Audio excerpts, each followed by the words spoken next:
Update. I don't want my sister-in-law to come to our vacation, and now she claims I shamed her.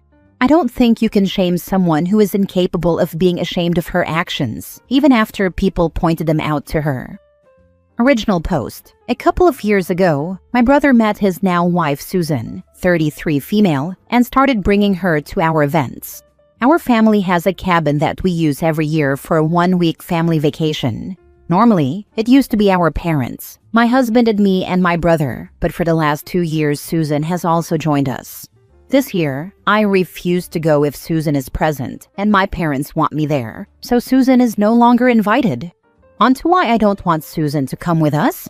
The short answer is that she is disgusting. She doesn't have any kind of hygiene, and every vacation with her was a nightmare because she can't act like a normal human being.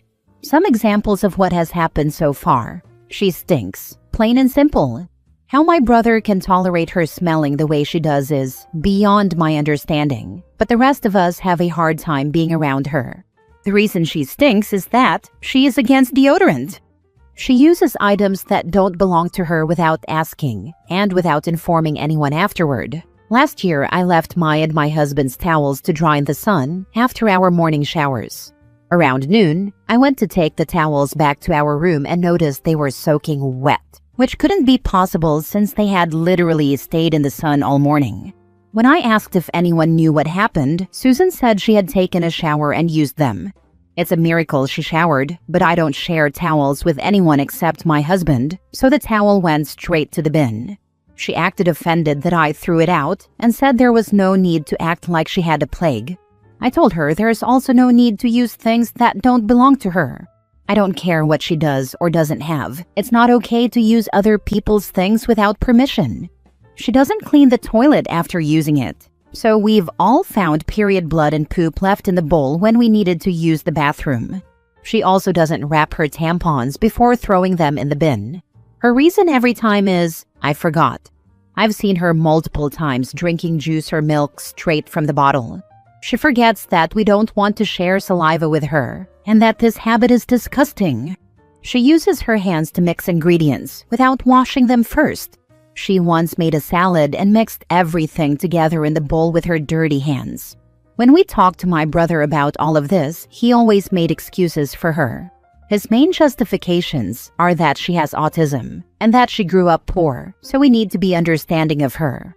I am not. Poverty is not an excuse to stink and be dirty. Poverty and autism are not excuses for not cleaning the toilet after you use it, especially when there's a brush right there for that exact purpose. I guess my brother told her why she's not invited, and she confronted me, crying that I am shaming her. So I told her that if, by this age, she is incapable of feeling ashamed by her own behavior, then there's a very slim chance I, or anyone else, can ever shame her in any way. Am I the a-hole? Now for the top comments before reading the update. Not the a-hole. Your brother is, for blaming autism for her behavior. One thing I've found autistic people are normally very good at is understanding direct instructions. Like, please wash your hands before touching food, and please don't use my things without asking. And, you have to make the toilet look clean before you leave the room. I can understand that deodorant might be difficult from a sensory perspective, although I've found the cream ones suit me. However, if you don't use it, you need to clean yourself more often so you don't have body odor. As someone on the spectrum, how much it would have helped to have those instructions directly. Everyone sucks here. I understand it is not nice that sister-in-law is smelly, but I also think you were unnecessarily harsh. You didn't have to throw the towel away, like it was permanently contaminated. You could have said, I don't share towels, so I'm going to put this in the wash. Please don't use my stuff again without asking. I understand sister-in-law's hygiene habits are not acceptable, and you shouldn't have to put up with dirty toilets or badly prepared food, etc. However, I feel there could have been more effort to kindly educate her and see if it made any improvement before outright rejecting her. You don't know what struggle she has had, or whether she has had enough support growing up with a neurodiverse disadvantage. I suspect you didn't like the change dynamic of a new person in the mix on your family vacay and were quick to find fault and go overboard on the criticisms. This is someone your brother cares about and who might be a long-term part of your family. and you've already hurt and embarrassed her. Not ideal.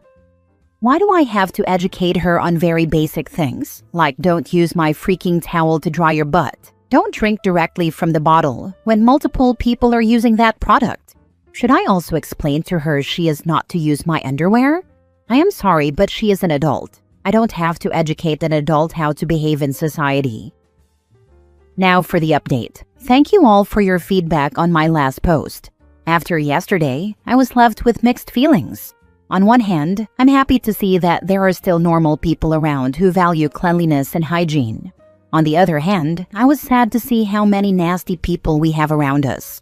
Someone put it very well. Shame should become a thing again, because maybe by feeling ashamed, some people will start acting normally and stop expecting the rest of society to put up with disgusting habits. To go on the internet as an adult and claim that a 33-year-old woman must be shown and taught basic things, like cleaning a toilet seat after getting it dirty, is unreal. Just a personal thought, but I'll share it here. Not everyone learns everything at home or is taught all the social standards, but each and every one of us is responsible for educating ourselves if that education didn't happen in our early years. Meaning, your parents may not have explained why hygiene is important, but as an adult, you have all the means to learn on your own. Those who say, "My parents didn't teach me this, so I don't know," are just lazy and ignorant. If you have a phone and internet access to waste time writing nonsense on Reddit, you can clearly use those tools to Google or watch tutorials on how to manage your period, handle sanitary products, or clean up after yourself. That being said, my family and I are leaving tomorrow to go to the cabin. My brother will join us, but Susan will not. He'll probably give us more details in the coming days, but I guess he's also tired of his wife and her inability to act like a normal human being. It's sad, and he's also to blame for how things turned out, for not putting a stop to her habits sooner. But for the first time in 2 years, we'll enjoy our family vacation, and my parents will have both their kids present without stress, disgust, or constantly cleaning up after an adult woman. For those who seemed unable to understand why my husband is still invited and my brother's wife is not, the answer is because my husband is not a pig, and because my husband did not leave period blood on the toilet seat, forcing my father to storm out and pee in the yard because he was too disgusted to use his own bathroom in his own cabin. I hope this clears up that absurd question, but if you need more graphic descriptions, I can provide them. And to those who are crying in a corner about how unfair it is that Susan is excluded, tough luck. Life is hard. Society will exclude you if you can't follow basic decent cues, because people don't owe you anything. And no, this doesn't come from a place of hate, as immature people would claim. It comes from a place of valuing boundaries and comfort. One last thing, I promise I'm not throwing any towels away this trip, since that seemed to be such a triggering topic for many of you. Keep calm. The towels are safe with me, I swear. People underestimate how exhausting it is to clean up after someone who refuses to act like an adult. You're not being harsh. You're being real about what you can and can't tolerate. I know, people act like it is our job to act like her maids or clean after her, which is insane. And I really wonder, where is this all coming from? Maybe these people are just like her and expect others to clean after them. Who knows? If you're old enough to debate on Reddit, you're old enough to Google how to clean up after yourself. It's wild that this even needs to be said, but here we are. Yeah, exactly my point, but it's easier to expect others to do the job for you instead of taking ownership of your own life. It also begs the question, what is she teaching her children in terms of personal hygiene? She may not have been taught, but she has a responsibility to ensure she doesn't pass her own failings onto her children. Praise the Lord they don't have any kids. It would be horrible if they did. Next story. Am I the a-hole for telling my sister-in-law that I'm not going to give her son a gift just because it's his turn? My sister-in-law, my partner's brother's wife, has a 10-year-old son, and lately, she has started a habit of telling the whole family that it's her turn to get a gift every time someone else has a birthday or something special. Last week was my daughter's birthday, and we bought her a toy she had wanted for months. When my sister-in-law came to the house with her son, the boy asked, "And what do I get?" And his mom very calmly said, "Yes, you should give him something too, so he doesn't feel left out." I laughed, thinking it was a joke. But no, she was serious. She told me that it's only fair, that if a child sees another child get something, he should get a small gift too. I told her that I disagreed and that I'm not going to raise my daughter thinking that the world owes her something every time someone else celebrates something. She got really upset and told me I was being cruel to a child. But honestly, I think that just reinforces a selfish attitude. My partner is supportive, but her brother is now upset too and says we could have at least given him something symbolic, like candy. So, am I the a-hole for refusing to give gifts to my sister-in-law's son every time someone else celebrates something? Now for the top comments. Not the a-hole. Is the boy named Dudley Dursley by any chance? Only 37 presents. That's less than last year. Not the a-hole. They're raising an entitled, spoiled brat who is going to go through life thinking that he is owed something every time anyone else has something good happen to them. Every wedding, every birthday, every holiday is going to be all about him. And if it's not, he's going to throw a tantrum because mommy told him he's super special and everyone else has to worship the ground he walks on.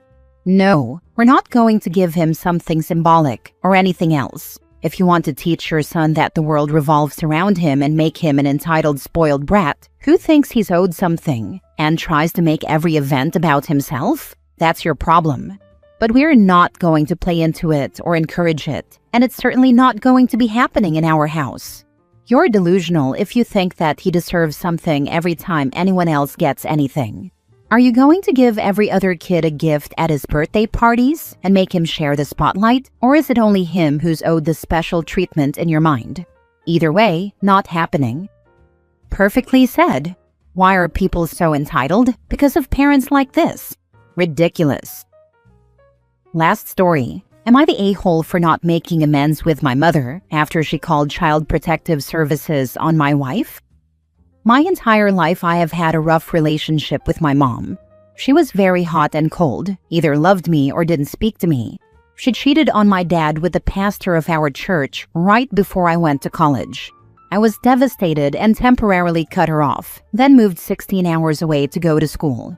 She divorced my dad and married my former pastor, and neither of us spoke to each other until a couple years later at Christmas. I had to come to her. She's never reached out to me. I stayed at college for another few years after we reconnected, but she still wouldn't come out to see me, even though my dad took the time to drive out several times, making sure each of my 5 younger siblings got to see me. My mom said she couldn't come to my college graduation even after I offered to pay for her flight. In the meantime, I had started dating a girl in college who I really liked. After I graduated, I took a job back in my home state, and she came with me, leaving her family 16 hours behind. We got married a year later and things seemed okay with my mom. My wife liked her, and they did things together, went shopping, went out to eat. I felt like even though my parents were divorced, things were finally calmer. Fast forward a few years later and my first child was born. My wife suffered from postpartum depression, and I honestly wasn't the most supportive husband. I complained about her to my family, giving up private details of her mental health that I should have never shared. She recovered around 6 months later, and a year after that, we decided to have a second child. My wife warned me she was at risk of PPD again, and we made a plan with her doctor to start medication as soon as our second baby was born. Again, I shared this information with my family, which I know now isn't okay, but my mom started giving me a lot of grief. She said my wife shouldn't be on medication. It was bad for her, bad for the baby. My wife was going to nurse. My mom was a nurse, so I assumed she knew what she was talking about, and this caused drama between me and my wife. The last couple of months of her pregnancy were rough because I was adamant, based on the information I got, that she shouldn't take medication. My wife didn't listen and took it anyway. This time she was fine, no PPD, but had a rough physical recovery. We ended up moving to a home we purchased that was an hour away from my family. I resented my wife for thinking she wasn't doing the safest thing for my kid, and my mom started to resent my wife because of the medication and the fact my wife didn't want to drive an hour each way to visit my mom with both the kids. My wife said my mom could come see her if she wanted, but it was a lot for her to take both kids during the week to see my mom. She said they would nap in the car and then wouldn't sleep at night, which would mess up their schedules. We went to see my mom a couple of times with the kids on the weekends, but she was adamant that my wife bring them to her during the week. This caused more stress and drama and made me mad at my wife for seemingly not caring that she was ruining the relationship that I worked so hard to rebuild with my mom. This went on for about a year when my wife got a call from CPS. They said they needed to conduct an investigation based on allegations that were made. My siblings confirmed that my mom made the report and was also starting a smear campaign against my wife. When we met with a CPS worker, the allegations were outrageous. Some of them were based on my wife's PPD, which she only had with my first child, but others were flat-out lies. She said we were isolating our kids because we wouldn't come see her and locking our kids up in gates like cages. We literally had a playpen for our barely walking baby to keep him safe while my wife did chores.